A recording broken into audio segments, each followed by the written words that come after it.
Bem, teremos agora a palestra Tendências e Novos Rumos da Segurança, Aprendizados e Boas Práticas a partir de um cenário de crise, com o CISO da Neoway, Rodrigo Jorge. O Rodrigo está na belíssima Floripa, damos a ele as boas-vindas. Tudo bem? Boa tarde a você. Olá, boa tarde, Ângelo, boa tarde toda a audiência, boa tarde, Graça. Muito Muito obrigado pela obrigado. oportunidade de estar com vocês. O prazer é nosso. Então, você tem 30 minutos para a sua apresentação e se quiser deixar sobrar um tempinho para perguntas de nossa plateia virtual, fique à vontade, ok? Boa apresentação para você. Legal. Muito obrigado, Ângelo. Bom, vou compartilhar aqui minha tela, tá? Pois não. Tá legal. Acho que estava em tela cheia, eu tinha me perdido aqui. Bom, então, mais uma vez, boa tarde, Ângelo, obrigado, Graça, e todo o pessoal aí da Decision Report, né, do Security Leaders. Bom, eu sou o Rodrigo Jorge, eu sou CISO, ou diretor de segurança da informação da Neoway, que é uma empresa de soluções de Big Data, inteligência artificial, enfim, Machine Learning para dados, tá? Eu vou falar um pouquinho aqui, compartilhar um pouquinho da minha visão no que diz respeito aí às tendências e novos rumos da segurança, aprendizados e boas práticas a partir de um cenário de crise. Só deixar aqui um aviso, né, que as informações aqui elas são pessoais e de inteira responsabilidade minha, tá? Que sou palestrante, a Neoway, a promotora do evento, enfim, e qualquer outra empresa envolvida aqui, ela está isenta de qualquer responsabilidade pelo material que eu estou apresentando aqui, ok? Bom, falar um pouquinho de crise, né? Quando eu procurei sobre a palavra crise, existem aí 47 sinônimos com definições diferentes e tal sobre o que é crise. Mas aí eu quero trazer um pouco à luz, quando a gente fala de crise, dentro das empresas, dentro das organizações, e analisando um pouquinho com a parte de TI e segurança, que é com o que nós trabalhamos, né? A crise é o momento do raio, né? Bateu o raio, ou seja, aquilo que foi inesperado, como um raio que cai do céu, que ninguém espera o momento que vai cair, mas de repente caiu o raio. Em Florianópolis, inclusive, tem muitos raios, é uma cidade absurdamente. Eu não sei se ela é privilegiada ou não, mas ela tem uma quantidade muito grande de raios, e de repente aquele raio cai no local inesperado ou numa hora inesperada, e é a hora do caos, né? As crises dentro das empresas acontecem da mesma maneira. E na hora do caos, é o pior momento para se pensar no que fazer.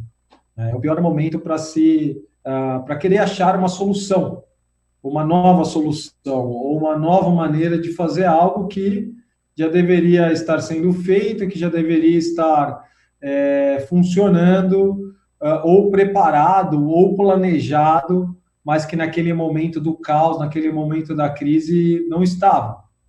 E aí, quando você fala de crise ou de gerenciamento de crises, você tem aí frameworks, tem a ISO, tem normas, regulações, etc. Tudo isso, né, com as suas metodologias e as suas teorias, se propõe a preparar empresas, pessoas, organizações, sistemas contra a crise, contra as situações aí inesperadas e inadvertidas.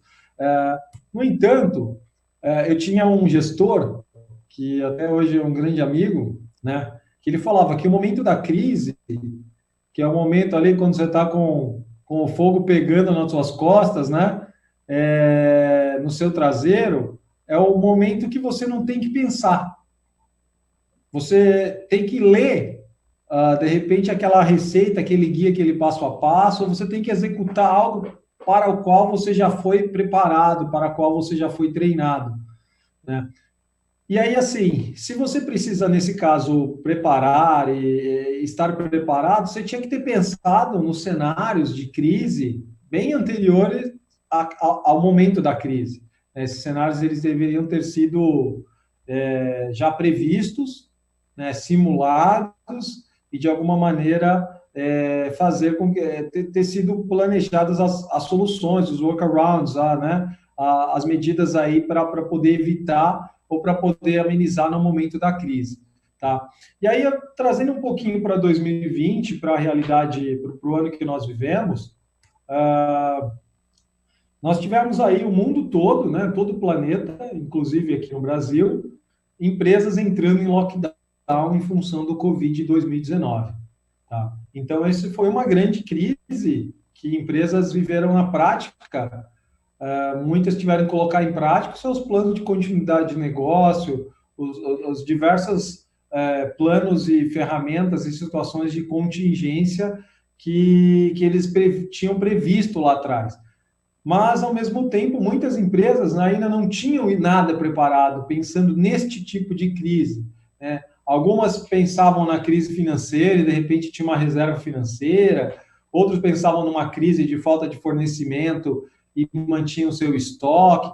Mas, de repente, nenhuma pensou numa crise onde colaboradores, a empresa, elas tiveram que parar de trabalhar fisicamente.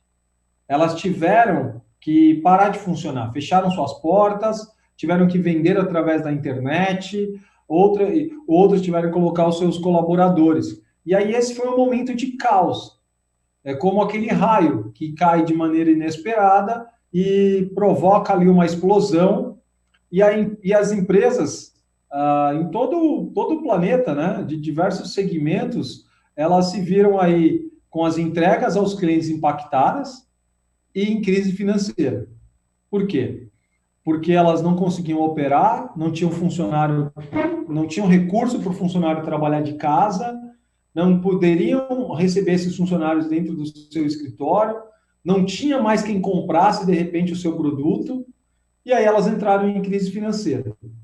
E aí, será que havia sido previsto algum tipo de cenário como esse, né? Existem aí as teorias da conspiração, existem diversas situações que falam até do próprio, que o Bill Gates, ele previu isso, né? E aí fala assim, pô, como é que ele previu? Ele não importa. Tinha alguém que estava prevendo em algum local. Mas, ao mesmo tempo, a gente viu o próprio... as predicções lá, as previsões do Fórum Econômico Mundial de situações de crise ou situações que poderiam parar o planeta, e as crises de ataques cibernéticos elas estavam muito mais bem ranqueadas, vamos dizer, com a probabilidade maior de impactar o planeta, né, do que as pandemias, do que uma pandemia. A pandemia estava lá, mas ela era de uma importância menor, de um impacto menor. Porém, o que aconteceu mostrou como estava errado essas previsões. E então nem todos pensaram nisso lá adiante, tá? Então eu queria, assim, eu preparei aqui 4 reflexões. O tempo é curto, né? É uma pequena talk e não é uma aula. É apenas um momento de refletir com algumas lições e com algumas situações que a gente veio a pensar depois da pandemia, tá? Primeiro, qualquer empresa, qualquer organização, ela tem fins lucrativos, concordam? E para manter... E qual é o papel da segurança da informação diante dessa organização? Tá? Primeiro, ela tem aquela que chamam que é a tríade, né, os pilares da segurança, que é confidencialidade, integridade e disponibilidade. E eles precisam suportar o quê? Pessoas, processos, tecnologias, ambientes e os terceiros, que muitas vezes eles são esquecidos no momento de avaliar do papel da segurança dentro da empresa, né? E aí, a segurança ela tem um papel de proteger esta empresa, esta organização e os seus lucros. Ou se for uma empresa sem fins lucrativos, garantir que ela opere de maneira saudável financeiramente e cumprindo seus objetivos sociais ou seus objetivos de ações que ela se propõe a entregar para a sociedade ou para aquele meio na qual ela está inserida. Tá? Então, a segurança da informação ela vem para isso. E aí, esses últimos anos aí, a gente vê muita gente falando, né, de confidencialidade. Por que o pessoal andou falando muito de confidencialidade? Em função da LGPD. Como se a LGPD trouxesse obrigações para empresas relacionadas à confidencialidade, integridade, até mesmo disponibilidade, que não existissem antigamente, que não existissem anteriormente à lei, o que é errado, porque a segurança da informação ela vai existir antes da LGPD e mesmo depois. Se amanhã acabar a LGPD, a segurança vai continuar existindo, e ela já deveria existir antes da LGPD, porque qualquer empresa ela tinha que ter responsabilidade com confidencialidade, integridade e disponibilidade, concorda? Enfim, e aí, avançando aqui, eu perdi só um segundo, pessoal, que acho que está faltando aqui 2 slides, eu não sei se eles ficaram cobertos ali, tá? Só um segundo aqui, por favor. É bem rápido. Eu realmente fiz a apresentação, mas eu não passei todos os slides. Então, eles podem ter aí... Eu acho que ele ficou ali como...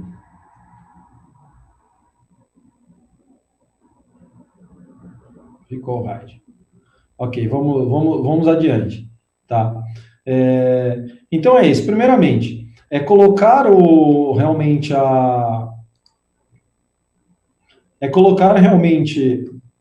né, vamos repetir, colocar a segurança da informação dentro ali do seu papel de suportadora do negócio.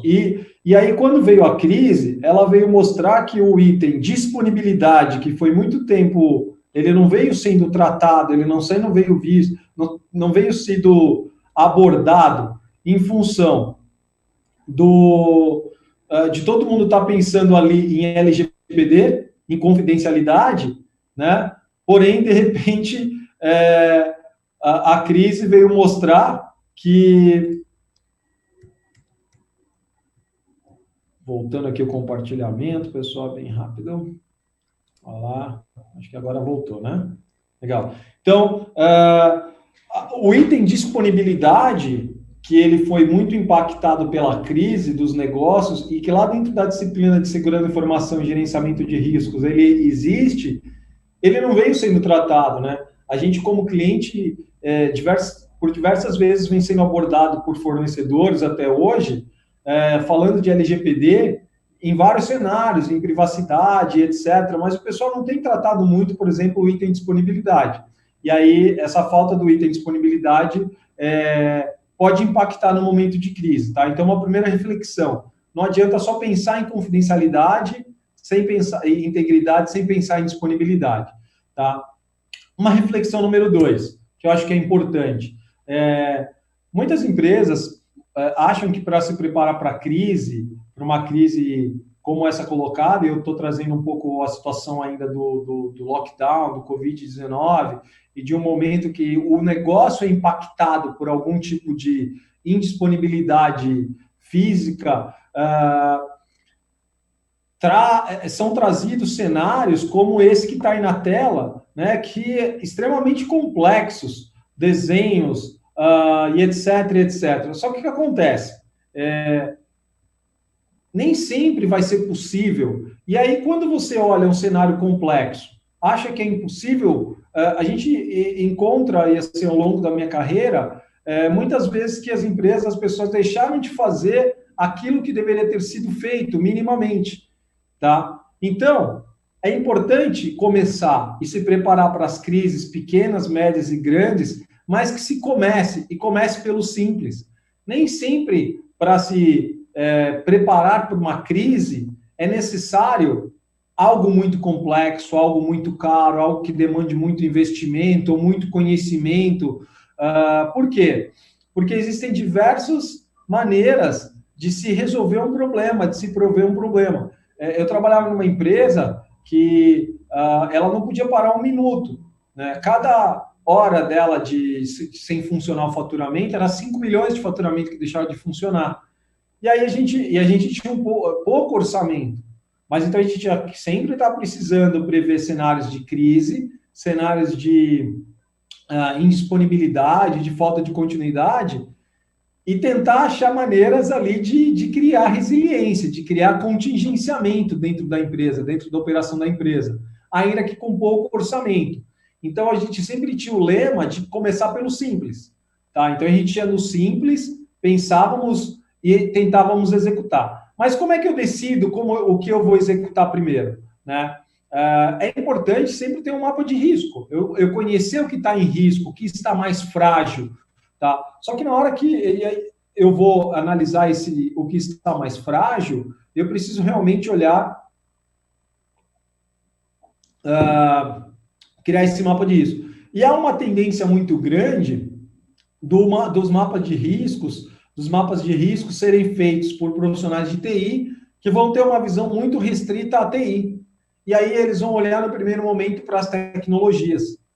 Eu preciso de servidores, eu preciso de firewall dobrado, eu preciso de 2 links internet, e vai esquecer um pouquinho as pessoas, os processos, ambientes, e até mesmo terceiros que são envolvidos dentro desse mapa de disponibilidade, né? Dentro desse ambiente, desse ecossistema que a empresa está inserido, e acabam não colocando isso. Daí, na hora de você fazer um mapa de risco, é importante considerar a empresa inteira.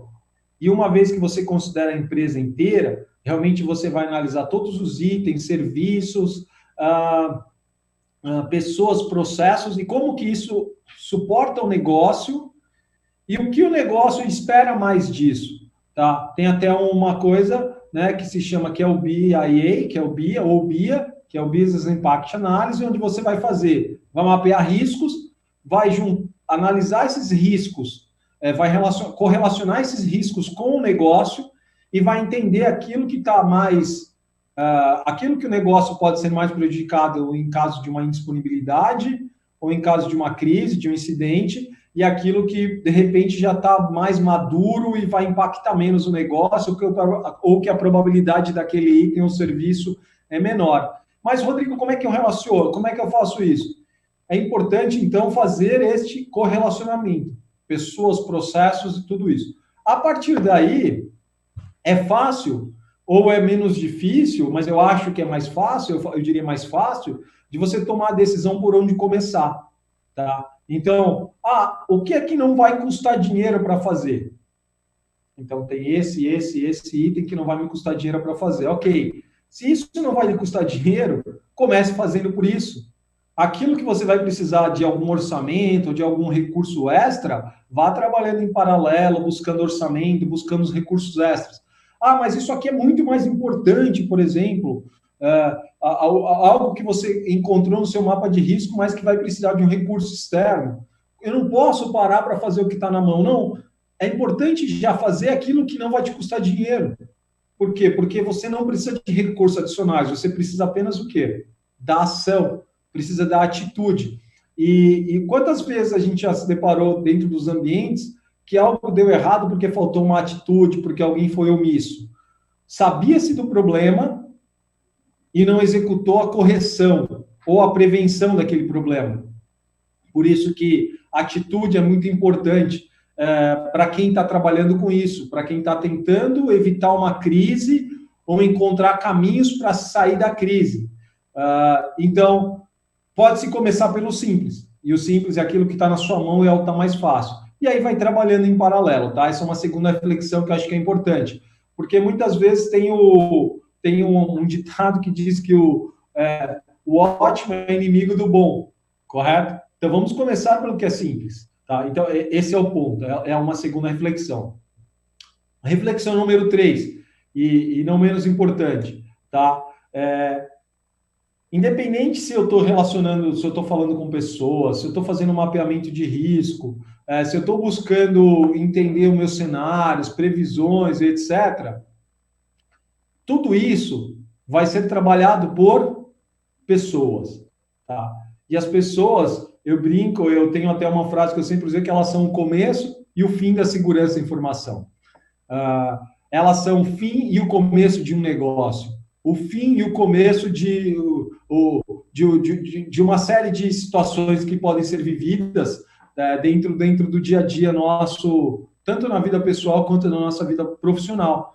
porque tudo depende das pessoas, das suas vontades, das suas motivações, das suas crenças, de como elas estão, se elas estão empolgadas ou comprometidas com algo ou não. Por isso, cuidar de pessoas dentro do ambiente pode ser um segredo também importante, porque no momento da crise, se você tem pessoas que não estão comprometidas em resolver ou não estiveram previamente comprometidas, elas vão ser a primeira que vão jogar a toalha e que vão usar a crise, inclusive, como desculpa para deixar de fazer aquilo que elas precisam fazer. Tá? Por quê? Porque é uma tendência natural das pessoas estarem na zona de conforto. Né?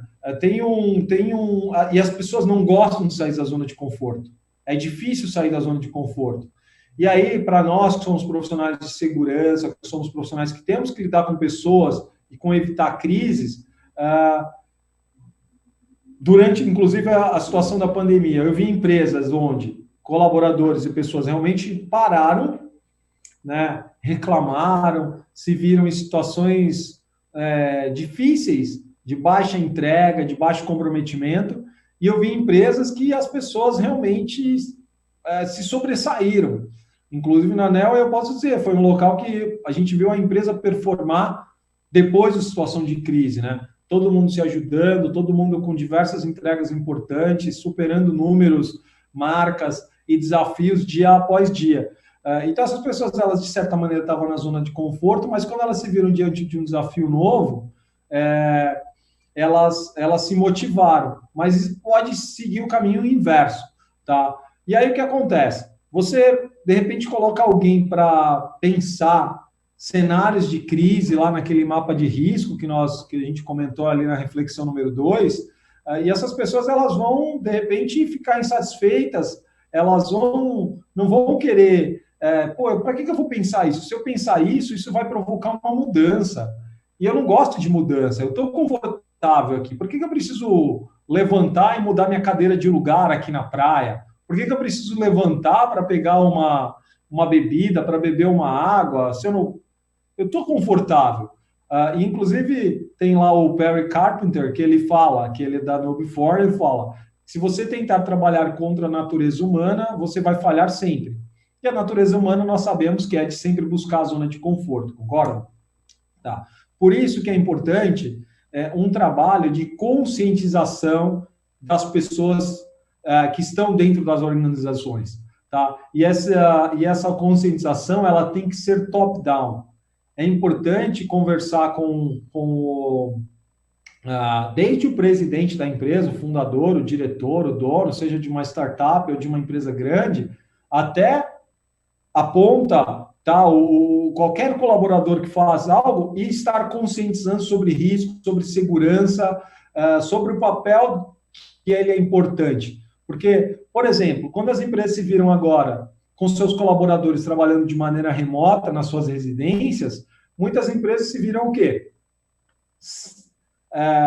Incapazes de monitorar aqueles colaboradores. Até hoje se sentem inseguras de serem invadidas, de ter informações roubadas, vazadas, porque essas pessoas saíram de dentro do seu campo de visão, do seu campo de proteção.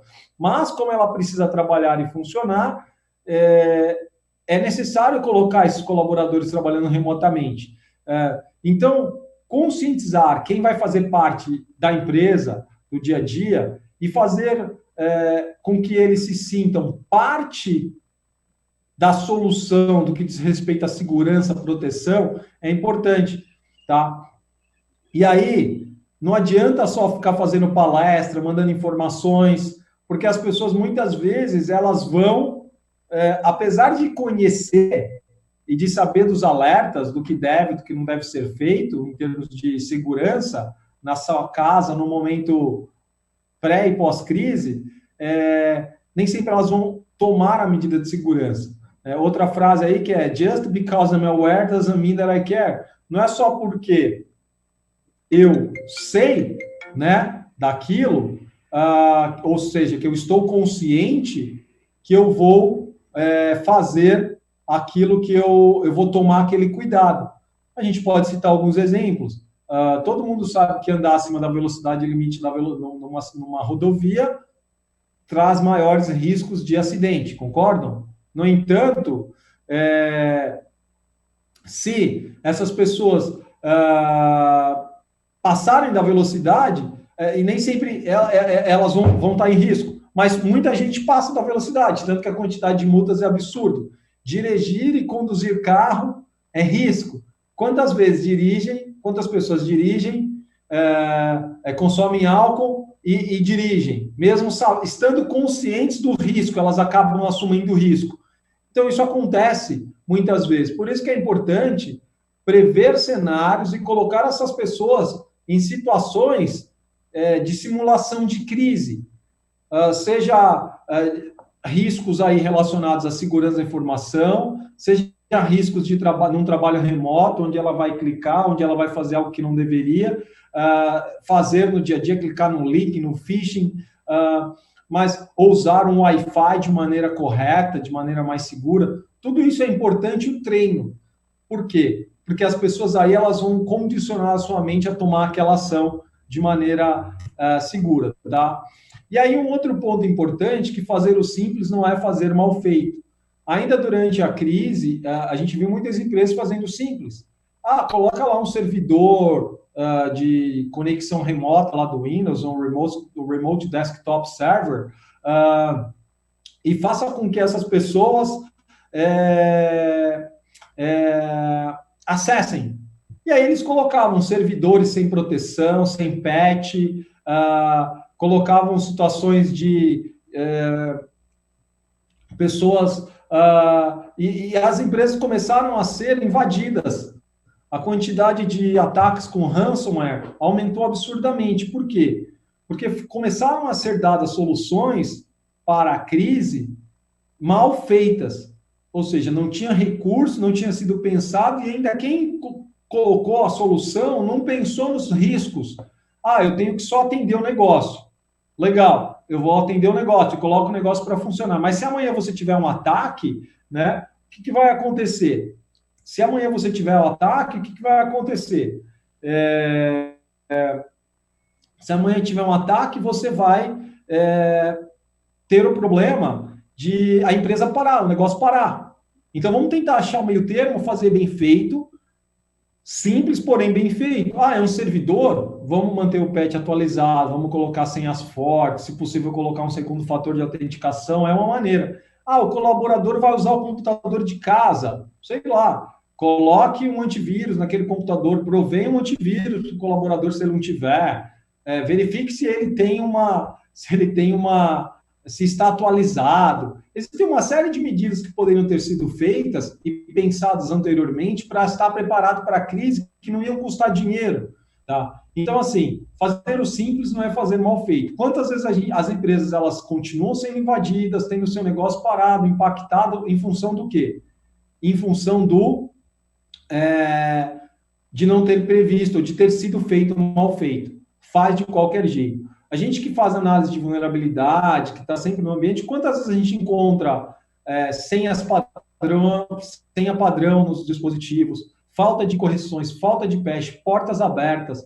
Se a gente encontrar empresas por aí que têm bases de dados absurdas, MongoDB, Elasticsearch, diversas bases dessas expostas na internet, porque o cara não fechou. Então, isso realmente traz problemas, isso traz riscos, e aí poderia ter sido feito melhor, tá? E uma última reflexão aqui, e não menos importante, tá? Ser anticrise é o dever de todos. Por isso que é importante a responsabilidade, o compartilhamento. Não é só o time de segurança ou o time de TI que vai ficar responsável por resolver a crise, por prever a crise e por dar solução para a crise.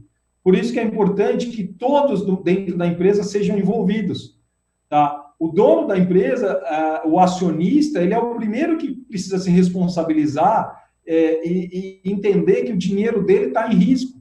O prejuízo para a empresa é o prejuízo para ele, né? O vendedor, ele precisa entender que se a empresa parar, ele vai deixar de vender, e se deixar de vender, vai deixar de entrar dinheiro e vai deixar de ter dinheiro para ele mesmo receber. A empresa pode parar. Então, a responsabilidade em termos de prever uma crise, de solucionar uma crise, ela tem que ser compartilhada com todos, não pode ser somente das equipes de TI. E aí, em função de não conseguir compartilhar ou não conseguir se comunicar bem dentro das empresas, muitas vezes as equipes de TI se frustram, os gestores de TI se frustram, falam, a coisa não traciona, a coisa não anda dentro daquela empresa, a segurança não funciona, eu não consigo recurso, eu não consigo budget, porque não está se comunicando, não está sensibilizando, não está indo lá naquele gráfico que a gente mostrou anteriormente, que está relacionando a segurança ao negócio. Aquilo ali é algo que está grudado, não existe, aquilo é inseparável. Segurança e negócio é inseparável, não são coisas diferentes, né? Tá. Enfim, e a última reflexão, para falar de crise. Não sei se todo mundo sabe, esse aí é um corredor que é o Kipchoge, que é considerado o maior maratonista da história, né? E ele teve um desafio em um determinado momento, que aí eu vou fazer uma correlação desse desafio com a crise. Ele queria estar preparado para conseguir fazer uma maratona sub 2 horas, tá? Mas para ele conseguir isso, eu fiz uma pesquisa ali, ó, ele fez diversas tentativas e as tentativas falharam. Então ele treinava, olha, ele se preparava, treinava e na hora da execução falhava. Se preparava, treinava e na hora da execução falhava. Até que num determinado momento, realmente ele conseguiu. Ele fez lá 1 hora, 59, 40 segundos. É o recorde mundial, é o único homem a bater esse número e fala-se que vai demorar ainda, talvez, para alguém conseguir baixar esse número dele, tá? Mas aí, por que eu estou fazendo uma analogia com o cenário de crise? Se um cara que é o maior maratonista da história, ele precisou se preparar para uma situação e ele falhou várias vezes até ele conseguir que funcionasse, imagine a gente no dia a dia numa empresa que vai passar por crises de TI, de segurança, de indisponibilidade, de continuidade, e ela em nenhum momento parou para simular essa crise, ou para treinar como vai funcionar no momento de crise, tá? Então, isso é uma reflexão também importante. Quem tinha previsto um cenário que os colaboradores iam trabalhar remoto, no momento da pandemia, daquele momento do lockdown, ela não parou de funcionar. Quem estava preparado para entregar seus serviços e produtos para os seus clientes através da internet também não parou. Pelo contrário, aumentou. Mas quem não tinha pensado nisso ficou parado, ficou no prejuízo, ficou com problemas. E aí é onde vem uma situação do treinamento, da preparação, tá? Todo mundo pode chegar onde quiser, pode ter cenários razoáveis se eles realmente tiverem pensado e se preparado. Tá bom? Acho que o bate-papo foi esse. Eu não sei se nós temos tempo para perguntas. Quero mais uma vez agradecer vocês e me colocar à disposição aí para falar alguma outra situação ou alguma pergunta. Obrigado. Valeu, Rodrigo. Muito obrigado. Infelizmente, não dispomos de tempo para perguntas. Temos um comentário muito interessante do Thomas que será encaminhado a você. Tá? Mais uma vez, um abraço a você. Muito obrigado. Em algum momento... Sim, pode falar. Entrar em contato no meu LinkedIn, pode também ficar em contato lá, eu estou à disposição. Rodrigo Jorge, obrigado, graças. Ótimo, obrigado. Um abraço. Obrigada.